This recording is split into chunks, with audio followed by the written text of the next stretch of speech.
Olá, muito boa tarde. Descobrir o contexto literário e cultural da origem dos textos bíblicos é condição essencial para os perceber.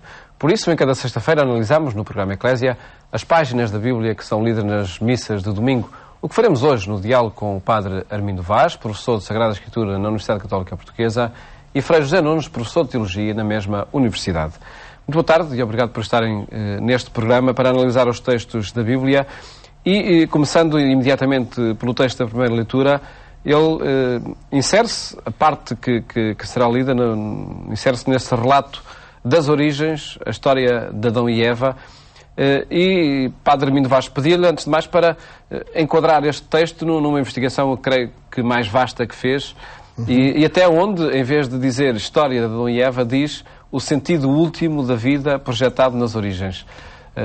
Que é um livro que, enfim, que publicou no seguimento de uma investigação que faz já há longo tempo, não é? Sim. De facto, este trecho fala aqui de Adão,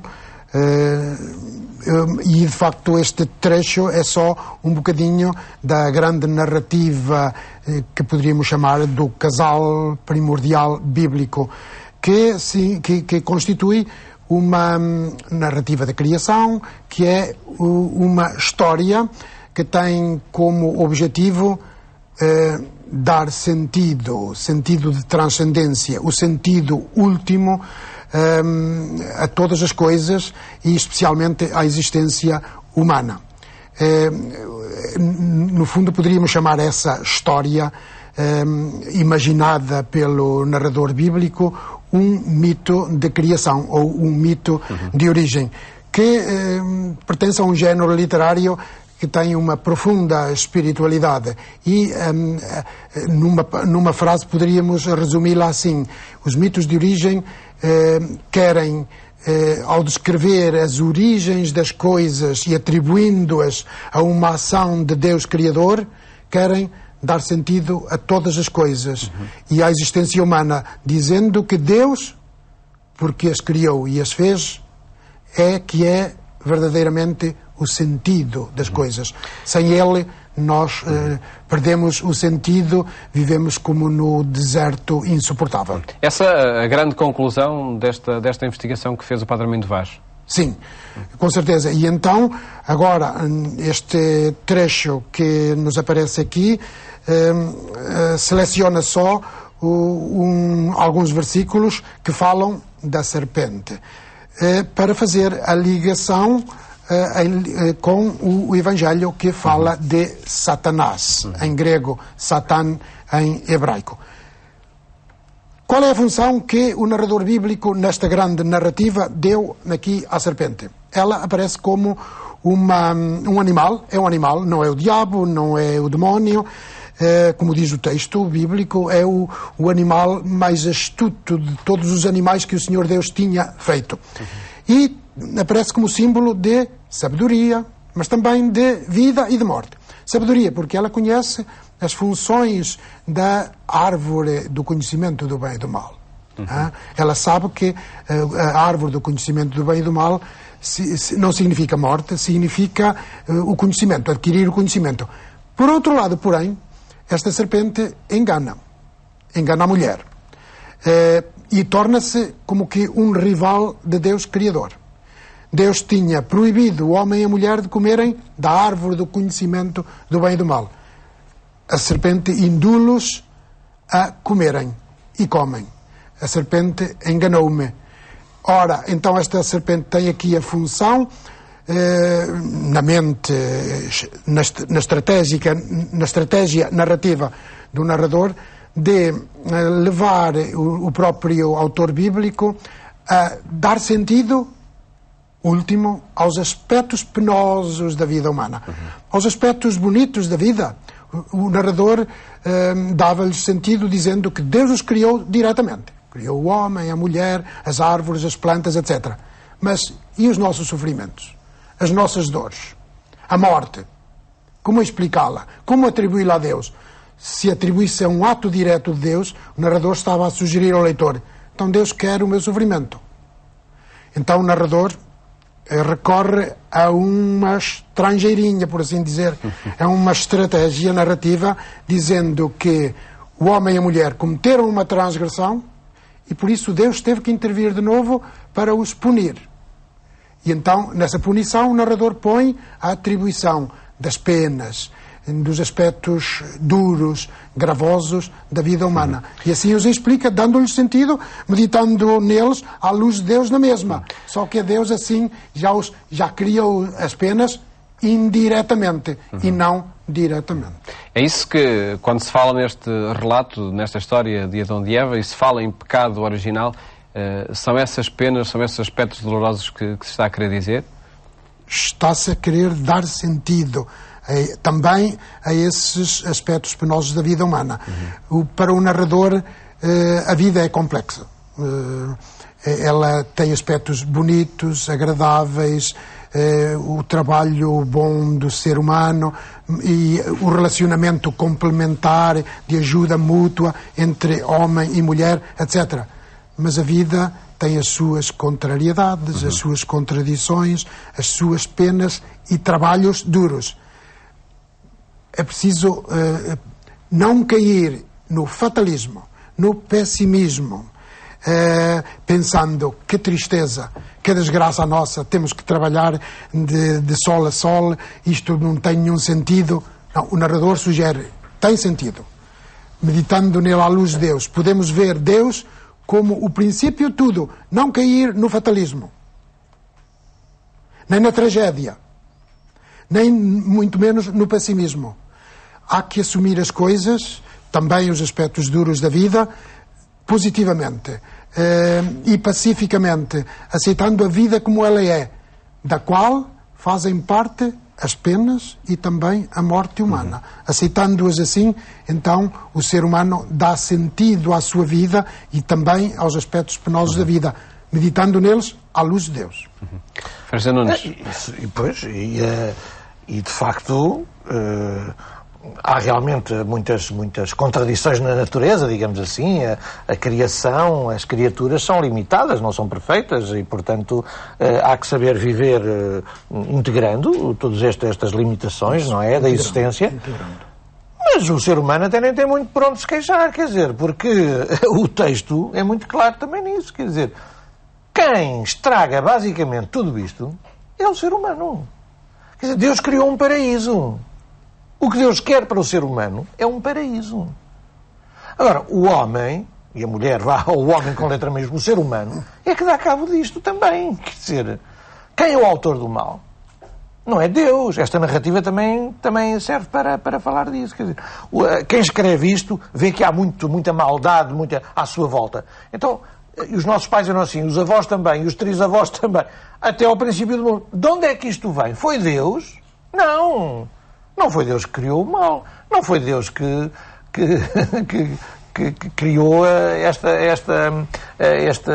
este mundo mau, digamos assim. Deus criou um paraíso. Nem criou um código genético um bocadinho alterado com a possibilidade de fazer o mal. Bem, isso é outra história. O ser humano é que... A palavra-chave estará aqui será a opção, a capacidade de escolher. Opção, capacidade de escolha e responsabilidade, exatamente. E o ser humano tem muita dificuldade em assumir a responsabilidade de que também é causador do mal. Quer dizer, mas isto é normal, quer dizer, uma criança na escola faz uma asneira, o professor pergunta quem é que fez isto? Toda a gente se cala. Quer dizer, o ser humano tem dificuldade em assumir. Alguém fez um crime, vai a julgamento, tem dificuldade em assumir, não confessa muitas vezes. Quer dizer, isto é mesmo... o Adão e Eva, digamos, os homens e as mulheres têm muita dificuldade. O Adão diz, não fui eu, foi a mulher. A mulher diz, não fui eu, foi a serpente. Quer dizer, fazemos o mal, nós é que somos o autor do mal, de facto, do pecado, digamos assim, seja mais pessoal, mais social, mais estrutural, e temos dificuldade em o reconhecer. Mas, portanto, está um pouco nas nossas mãos... Que é a mesma dificuldade que aconteceu aqui neste relato, não é? Exatamente.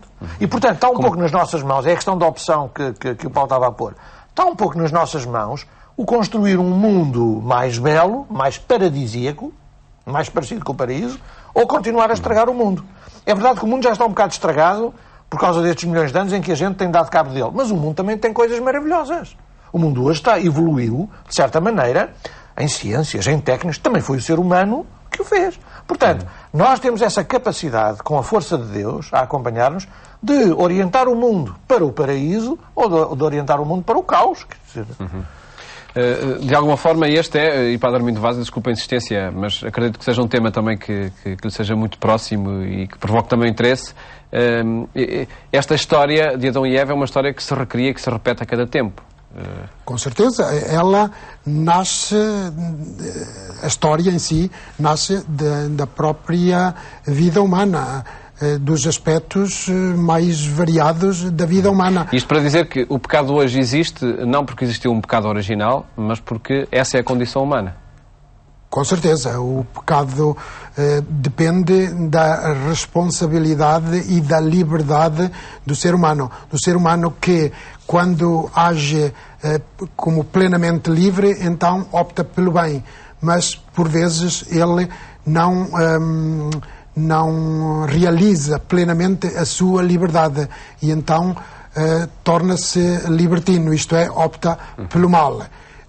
Essa narrativa vem a significar algo disso, mas ela só quer significar simplesmente que nós podemos dar sentido à vida meditando nos seus aspectos mais variados à luz de Deus, refazendo-nos sempre a Deus, vendo Deus como aquele que dá o sentido transcendente a toda a nossa existência. E nesse aspecto, eu acho que isto que disse o Padre Armindo e a questão que o Paulo colocava, eu acho que são muito importantes, porque ainda hoje há muitas pessoas que estão marcadas por uma visão muito dualista e muito negativa da existência. E o Padre Armindo começou por dizer: nós não temos motivos nem legitimidade para ter uma visão dessas, quer dizer, uma visão negativa da existência, como se Deus nos obrigasse realmente ao pecado, ao mal, não, quer dizer, e há pessoas que, ainda hoje, por causa da questão do pecado original, sublinham, sobretudo, que a pessoa quando nasce marcada pela realidade do pecado. Isso só pode ser arrancada a isso com o batismo. Mas isso é esquecer que nós, mais do que marcados com o pecado original, nós nascemos envolvidos no amor de Deus. O amor de Deus é que nos envolve desde toda a criação. E isso é muito mais forte do que qualquer pecado original que exista. Quer dizer, nós não podemos sublinhar esse aspecto negativo de maldade, de pecado. Não, nós, essencialmente, nascemos envolvidos no amor de Deus. Agora, nascemos com a marca das limitações do ser humano, do pecado que existe no mundo. Com certeza, não dizemos nada disso. Mas, sobretudo, somos positivos. Nós nascemos por causa do amor de Deus e envolvidos no amor de Deus. E depois, enfim, é a história de cada um e sobretudo, a relação de uns com os outros. Não é? Neste nosso programa, passamos à análise do texto do Evangelho, o Padre Armindo Vaz, de Marcos, no capítulo 3, onde também esta figura do demónio, do mal, aparece aqui, e depois a conclusão que procuravam aqueles que estavam com Jesus de saber em que é que consistiria fazer a vontade de Deus, para concluir que quem fizer a vontade de Deus, esse é meu irmão, minha irmã e minha mãe. Jesus aparece aqui acusado de estar fora de si. É acusado pelos seus próprios familiares. E acusado pelos intelectuais de Jerusalém de estar possuído de Beelzebú, isto é, de um espírito imundo. Reage energicamente Jesus, falando-lhes em parábolas, como diz o texto, isto é, usando uma linguagem figurativa. Ele não aceita esta acusação que lhe fazem de estar a libertar o ser humano da escravidão dos males físicos, psíquicos e psicofísicos em nome do princípio ou do príncipe do mal. E Jesus diz-lhe: se eu agisse dessa maneira, eu estaria a anular-me a mim próprio. Então pega nesta frase: como pode Satanás expulsar Satanás? Este Satanás, assim dito em grego, é a correspondência ao hebraico Satan, que significa opositor, adversário. é a figura representativa dos males morais, isto é, dos males produzidos por nós, seres humanos, contra outros seres humanos. Portanto, este Satã é um impedimento, é um obstáculo para a realização do projeto salvífico de Deus em favor do ser humano. Deus que quer bem a todo o ser humano e, portanto, o quer libertar de todo o mal. É isto que está a fazer Jesus. E é acusado de agir em nome do mal. Jesus diz-lhes, se assim fosse, então eu estaria a anular-me a mim próprio. Não faz sentido. E diz-lhes que não há que agir como eles pensam e como eventualmente preconizam, não há que agir numa lógica de mal físico ou psíquico, nem numa lógica de mal moral. Físico ou psíquico são esses espíritos imundos, de que fala aí o espírito imundo ou demónio, que o Novo Testamento distingue coerentemente de Satanás. O demónio é uma figura representativa e, portanto, existente, bem real, uma figura representativa dos males físicos, psíquicos e psicofísicos. Jesus diz-lhes a estes acusadores que não há que viver segundo uma lógica de mal, seja ele físico, psíquico ou psicofísico, seja de mal moral. Ele veio para libertar o ser humano de todo o mal, também do mal físico e psíquico. E então, aqui agora, ele diz-lhes que tudo será perdoado aos filhos dos homens, pecados e blasfémias que tiverem proferido, mas quem blasfemar contra o Espírito Santo nunca terá perdão, será réu de pecado para sempre. É uma frase muito dura, que provavelmente fará dificuldade aos fiéis que a ouvirem na Eucaristia e eventualmente a algum agente pastoral, quando tiver que confrontar-se com este texto. No fundo, Jesus quer dizer uma coisa muito profunda, e que é esta: o pecado imperdoável é aquele que atribui a obra salvífica e libertadora de Jesus, é a ação do Espírito, ao poder de alguém diferente do Espírito Santo de Deus. Espírito Santo manifestado precisamente na vitória de Jesus sobre o mal.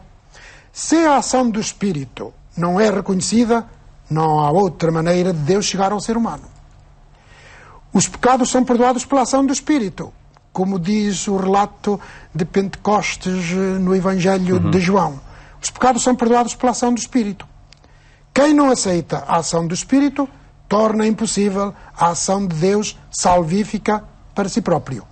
Só pode ser perdoado quem reconhecer e confessar que tem alguma coisa a ser perdoada. E é por isso que Jesus se exprime assim. Frei José Nunes, o seu comentário a este texto, tomando também a parte como ele termina? Sim, como ele termina, que fala da grande família de Jesus, quem é meu irmão e minha mãe, nós somos todos uma família, todos são irmãos, todos os discípulos de Jesus são irmãos e irmãs, filhos do mesmo Pai que é Deus.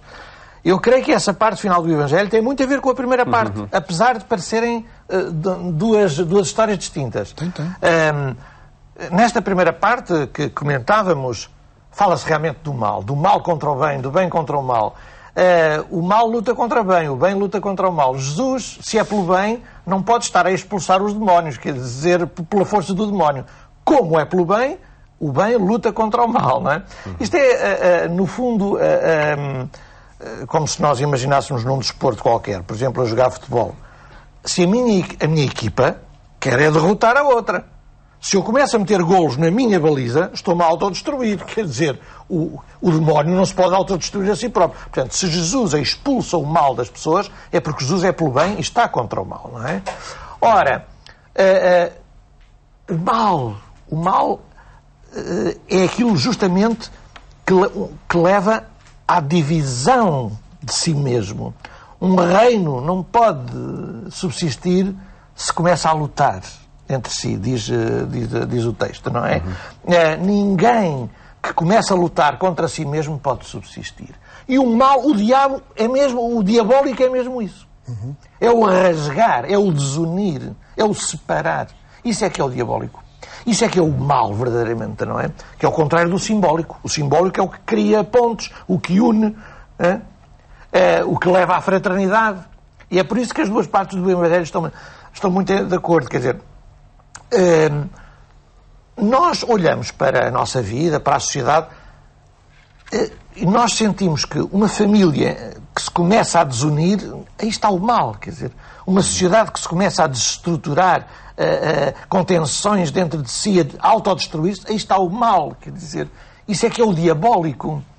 O contrário disto é nós estabelecermos pontos uns com os outros. O contrário disto é nós estabelecermos relações, é nós estabelecermos entendimentos, é nós trabalharmos no amor em função do bem e do bem de todos e do outro, não é? Então, isso é construir família. Isso é construir a família de Deus.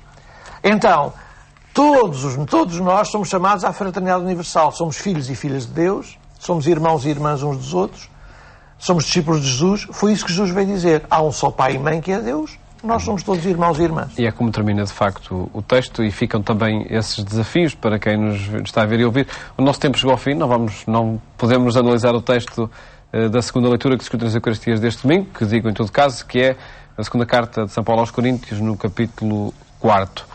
Ficará para, enfim, para outras leituras e outros momentos. Agradeço-vos terem estado aqui neste programa, onde apresentamos mensagens e desafios que emergem dos textos bíblicos que são lidos nas Eucaristias deste domingo. Votos de um bom fim de semana. Até à próxima segunda-feira, se Deus quiser.